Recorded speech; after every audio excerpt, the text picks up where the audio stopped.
Well, hello, values voters.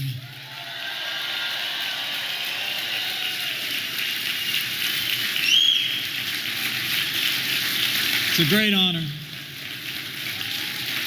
It's a great honor to be back at the Values Voter Summit with men and women who 45 days from now, I know in my heart of hearts, will deliver another historic victory for the American people when we re-elect Republican majorities in the House and Senate in Washington, D.C.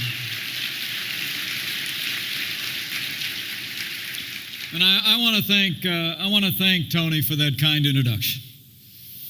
But he already stole my best line. And the truth of that is he and I have known each other for more than 20 years, and I appreciate his leadership in this movement and the sacrifices that he and his family make. But he knows the introduction I prefer is just a little bit shorter. I'm a Christian, a conservative, and a Republican in that order. And it's my great, great honor to return to the Values Voter Summit today. And before I get started, let me bring greetings from a friend of mine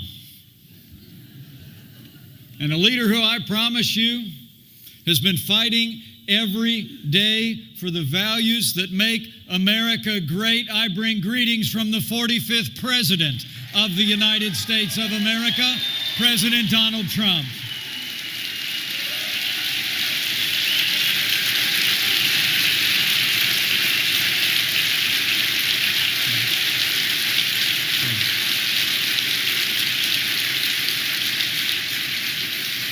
It really is great to be back with all of you. You know, the last time I addressed the Values Voter Summit was in September of 2016. And I just wanted to come by today, first and foremost, to say thank you. Thank you for electing a president and majorities in the Congress that have moved this country forward to a stronger and more prosperous future. And on behalf of my little family, thank you for the extraordinary honor you've afforded me to serve as your vice president.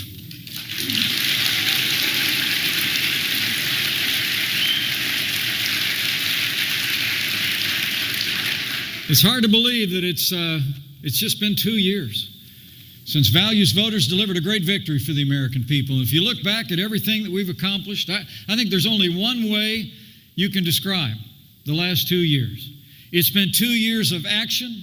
It's been 2 years of results. It's been 2 years of promises made and promises kept. And we're just getting started.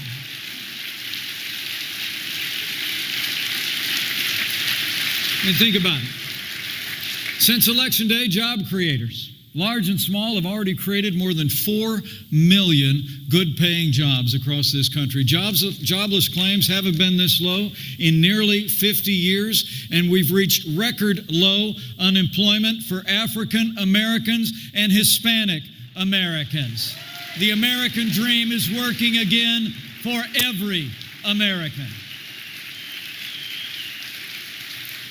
After 8 years of paychecks and wages that just wouldn't budge, I hope you saw the numbers that wages are now rising at their fastest pace in nearly a decade, and middle-class income in America has reached the highest level ever recorded in American history. And you know, it didn't just happen. It's because the American people made a choice in 2016 to change the direction of this country. I mean, the truth is, the last administration stifled our economy under an avalanche of red tape.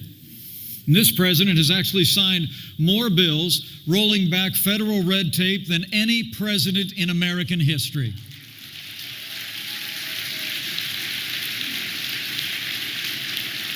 The last president almost virtually declared war on American energy. This president approved the Keystone and Dakota pipelines, withdrew the United States from the job-killing Paris Climate Accord, and under President Donald Trump, the war on coal and American energy is over.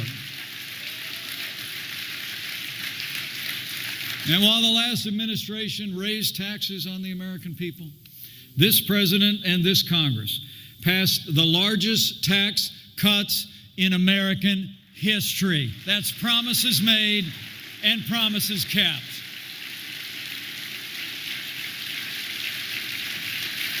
We cut taxes for working families. We cut taxes for job creators. And also, if you didn't notice it, when we passed that tax cut bill, we also cut out the core of Obamacare. The individual mandate is gone. It's off the books. Now, I don't know if you heard about it, but I've been hearing that our last president has been giving speeches around the country taking credit for this economic miracle. He has. Yesterday in Pennsylvania, I heard that former President Obama claimed that today's economic boom began under him. He said, quote, "They act like this just started."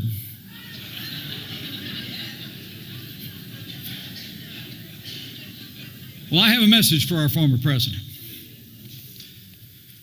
President Obama, you presided over the weakest economic expansion since the Great Depression. When we took over, this economy was growing by less than 2%, and now it's growing by more than 4%. This economy isn't booming because of your policies. It's booming because we've been rolling back the failed policies of your administration since day one.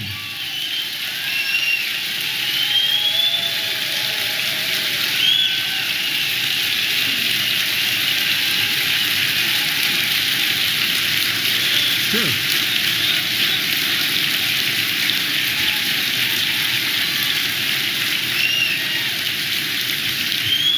True. Under President Trump's leadership, confidence is back. Jobs are coming back. In a word, America is back, and we're just getting started. So it's about prosperity and opportunity for working families all across this country. But we all know that security is the foundation of our prosperity. And this president and our administration has also taken decisive action to restore American strength at home and abroad.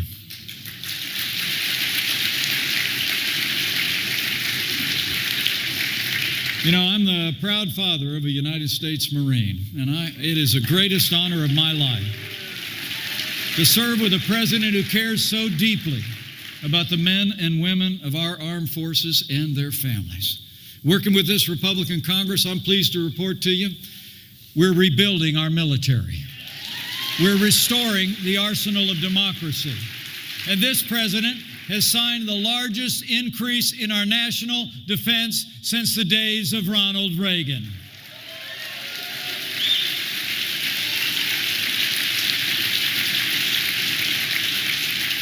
Closer to home, we've been standing with the men and women who serve on the thin blue line of law enforcement. This president and this administration will always give the men and women in law enforcement the resources and the respect that they deserve as they protect our families.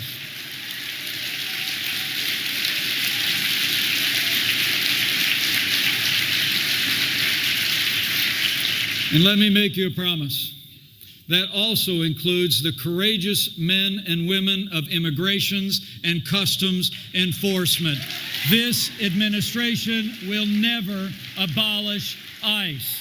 We will support those heroes as they uphold our laws.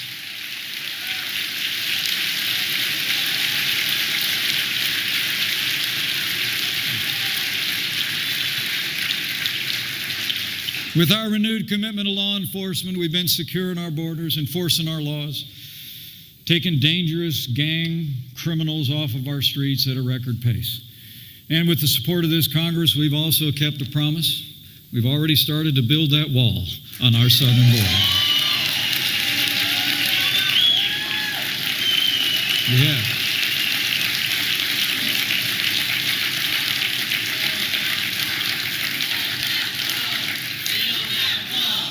And when it comes to that wall, we're going to build it all.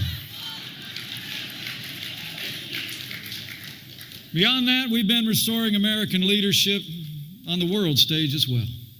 And President Donald Trump has stood without apology as leader of the free world.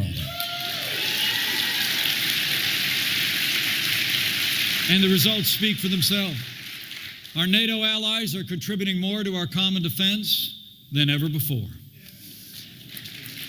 Our president's efforts in the Asia Pacific have brought North Korea to the negotiating table. And unlike the past 4 administrations, President Donald Trump kept his word to the American people and our most cherished ally when we opened the United States Embassy in Jerusalem, the capital of the State of Israel.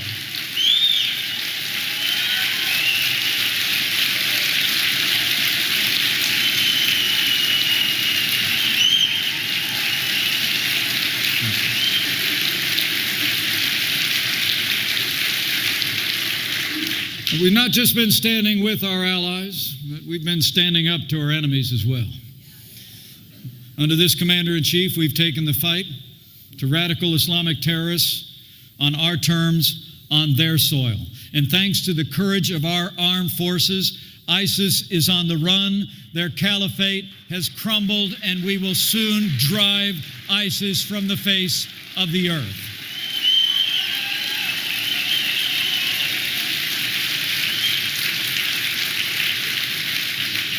So it's about jobs and prosperity. It's about security at home and abroad.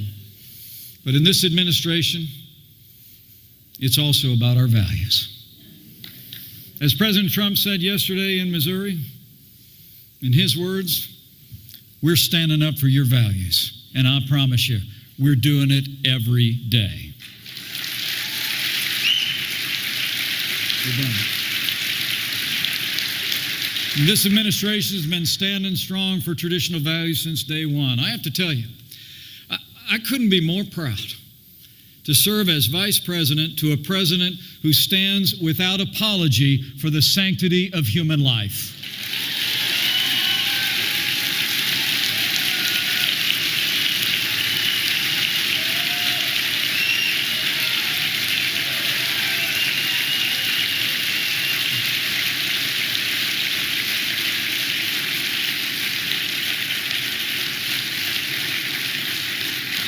You look at the last year and a half, this is the most pro-life administration in American history. You know, it was my privilege to be the first sitting vice president to ever address the March for Life. And earlier this year, President Trump made history when he became the first president to address the March for Life from the Rose Garden live from the White House.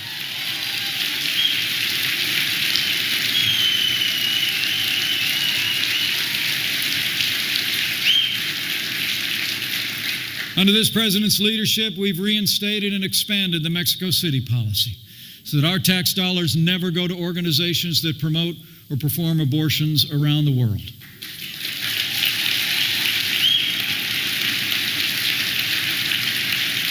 And it was my great honor as President of the Senate to cast the tie-breaking vote for the bill that President Trump signed to empower states to defund Planned Parenthood.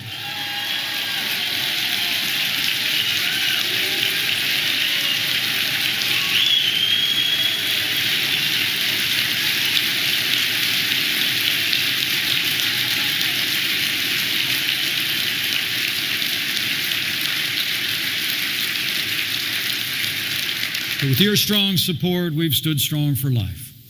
But our administration has also taken action to protect and promote our first freedom, the freedom of religion and religious liberty for every American. Last year, President Trump chose the National Day of Prayer to announce new policies to protect the religious liberty of every American, regardless of their creed. We've taken action to protect the conscience rights of doctors and nurses. And after years of neglect, we've restored federal enforcement of our nation's conscience laws, and we ended the last administration's assault on the little sisters of the poor.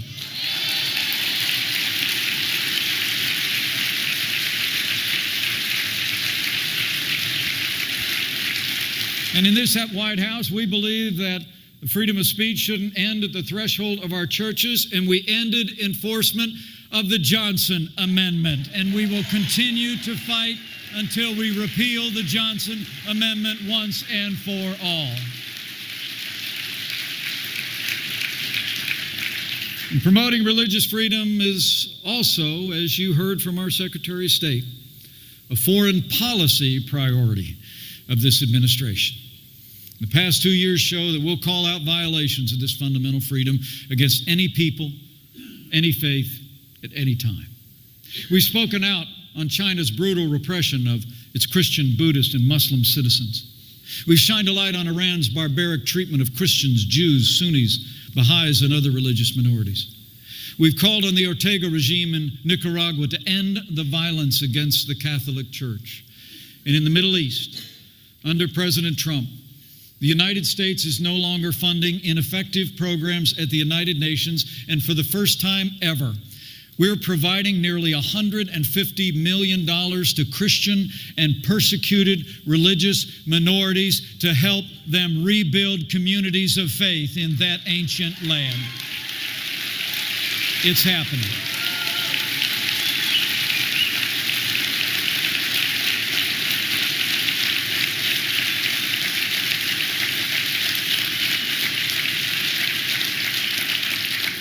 This administration has also secured the release of Americans held around the world, from Egypt, North Korea, Venezuela. And we will never stop fighting until Pastor Andrew Brunson is free.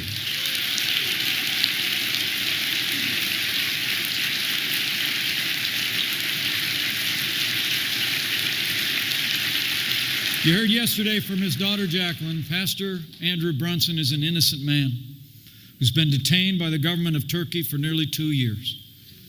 To date, that country hasn't provided a shred of credible evidence against him. Now, Turkey recently took Pastor Brunson out of prison, put him under house arrest, but let me be clear, that is not good enough. We will not relent until Pastor Andrew Brunson is home with his family in the United States of America.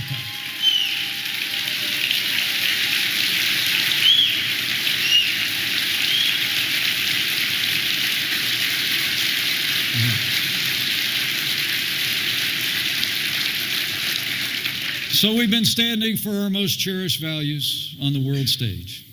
And here at home, to protect our liberties, President Trump has been keeping his promise to appoint strong conservatives to our federal courts at every level.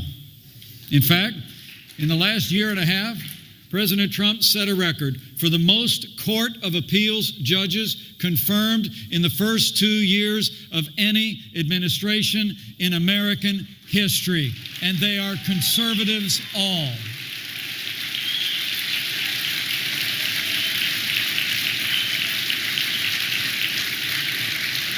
These men and women are strong, principled conservatives. Just like our newest justice on the Supreme Court, Justice Neil Gorsuch, and just like President Trump's latest nominee to the Supreme Court of the United States, Judge Brett Kavanaugh.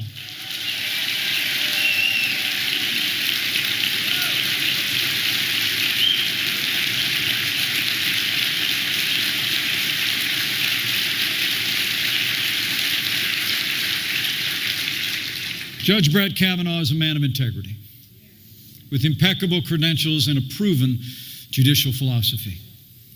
On the District of Columbia Court of Appeals, he wrote more than 300 opinions that reflect a strong record of support for limited government, religious liberty, and our Second Amendment. He's a conservative who will interpret the Constitution as written, and his record and career deserves the respect of every member of the United States Senate.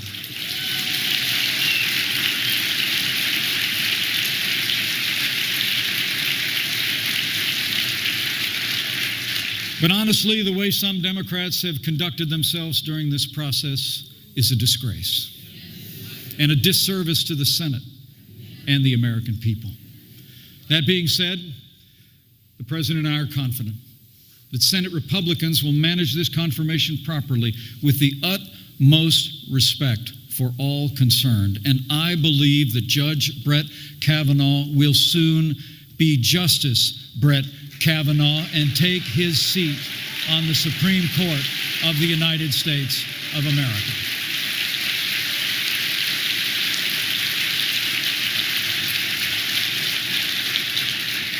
Now, the choice in this election could not be more clear. While Republicans have been delivering on a common-sense conservative agenda since 2016, in case you didn't notice, Democrats have fallen further to the left than ever before. Today's Democratic Party wants to raise your taxes. Today's Democratic Party wants open borders and to abolish ICE. Today's Democratic Party thinks Obamacare didn't go far enough. And they're now running actual socialists for higher office. Today's Democratic Party wants abortion on demand, and they want you to pay for it. Now, many of today's Democrats and their Hollywood friends find it fashionable to mock the values of the American people. In fact, Hollywood elites routinely mock faith and family and patriotism, and many leading Democrats have joined the chorus. We all remember Hillary's basket of deplorables a few years ago. Well, now the governor of New York recently said that America was, quote, never that great. And my predecessor, Joe Biden, said just last week that those of us who stand for traditional moral values are forces of intolerance, including the dregs of society. The truth is, faith, family, hard work, and patriotism are the glue that has bound the fabric of our nation for generations.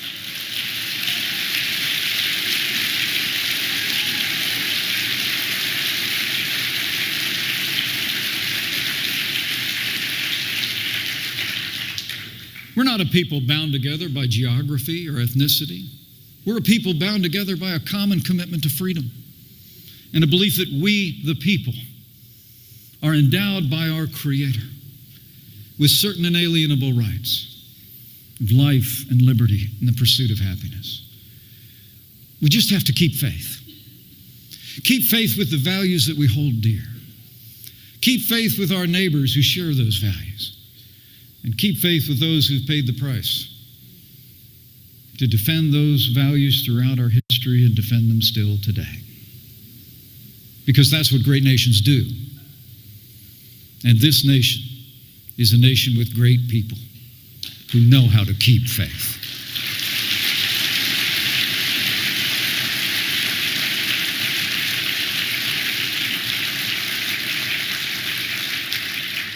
I've seen the character of the American people as I've traveled this country.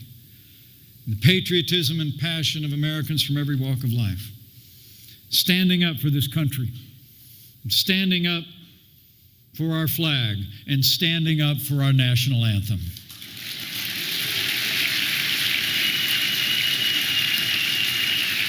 I've seen it in the calloused hands and sweated brows of workers proud to be returning to a steel mill and a coal mine and a factory, long closed and now reopened. And I've seen it in the actions of a president and a nation that saw to the return of the remains of American heroes lost in a war more than 6 decades ago.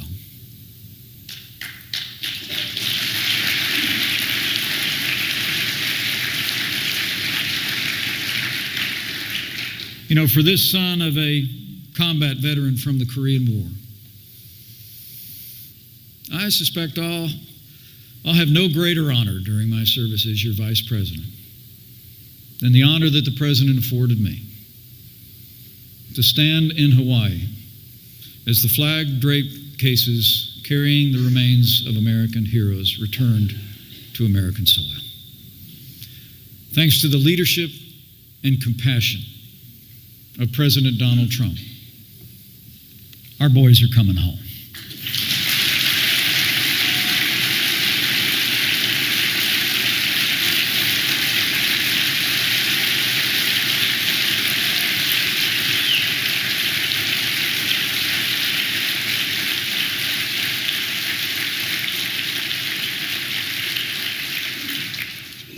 And that's what great nations do. And that's what it means to keep faith. So now it's our turn. With 45 days to go. My fellow conservatives, as you'd heard at this summit, now is the time for the sake of America to pray, to vote, to stand. And I know you will. The other side is mobilized. And some say they're motivated as never before. But I say we must match, in fact, I say we must surpass the energy of the American left and their enthusiasm and passion. And if we do, we will win.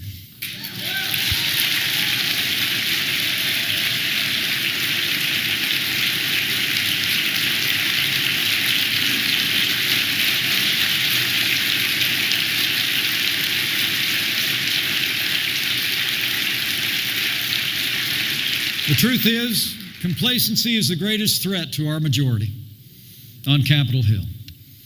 And so I encourage you to leave here today with a burden on your heart. To get out the vote. We'll win if we get out the vote.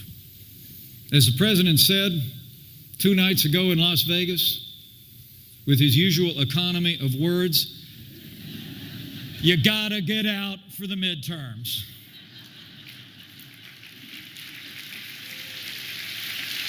And he's right.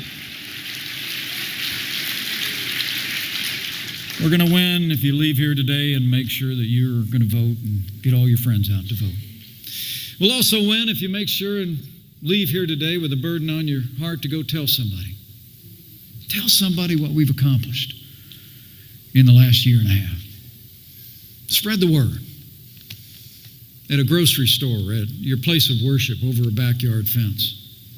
You know, I'll always believe that the greatest form of communication in this free society is not cable television, it's not the internet, it's not social media. I'll always believe the most powerful communication in America is when someone who knows you and trusts you and respects you hears from you about a candidate or a cause that you believe in your heart is important to the life of their community, their state, and their nation. So go tell somebody. I mean, tell them what they're not hearing on most of their major cable television networks every day. Tell them we cut their taxes so they can keep more of what they earn. Tell them we're rebuilding our military and standing by our soldiers and our law enforcement here at home. Tell them we've been fighting for the values that make this nation great. You go tell them that the forgotten men and women are forgotten no more. You go tell them. You go tell them, America. And we'll win this thing. I mean, the truth is we'll only win if we understand what's at stake. Everything that we've accomplished in such a short period of time for the American people. And everything we have yet to do. You know, history records that the first midterm election for the party that holds the White House is challenging. And that's been true for our party in all but 2 elections over the last 100 years. That's the conventional wisdom. But I think we all know what President Donald Trump thinks of conventional wisdom. We made history in 2016. We're going to make history again in 2018 when we re-elect Republican majorities in the House and Senate on Capitol Hill.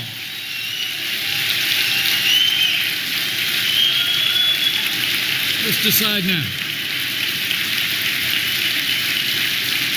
Just decide now.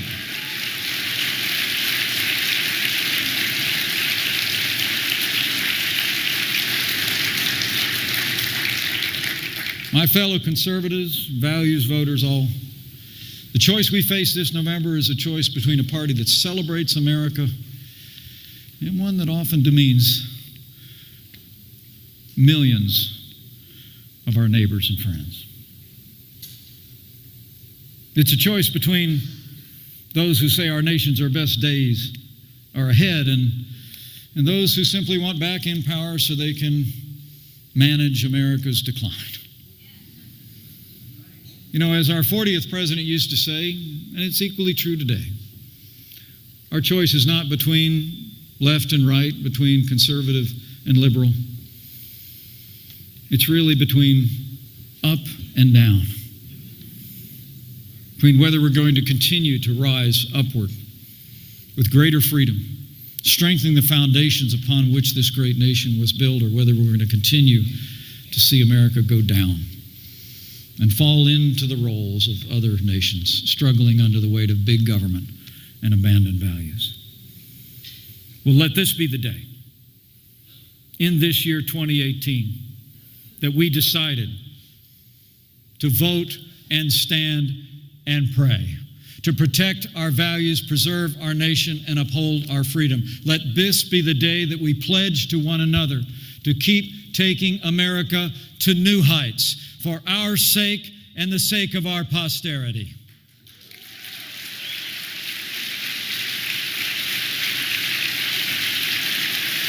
Men and women of the Values Voters Summit, we have work to do, and just 45 days to do it. But as it begins, let's remind ourselves and remind our neighbors that the source of America's greatness has always been our values and our ideals, instilled in the family, traditional institutions that are the foundation of our national life, passed on from one generation to the next, from father to son, mother to daughter, handed down to us today, gratefully received and cherished as our greatest inheritance. So let's keep faith. Let's keep faith in the ideals and values of hard work, family, patriotism, and religion. Let's keep faith in the American people, who throughout our history have always risen to every challenge and always chosen the right path. Let's keep faith in the leaders we've elected at every level, in this president, in our majorities, and in conservative office holders around America. And finally, let's keep faith that he who has ever watched over this nation still governs in the affairs of men. And that as we hold fast to him, we will run and not grow weary, we will walk and not grow faint, and that he will yet bless America abundantly more than we could ask or imagine in this one nation under God, indivisible, with liberty and justice for all.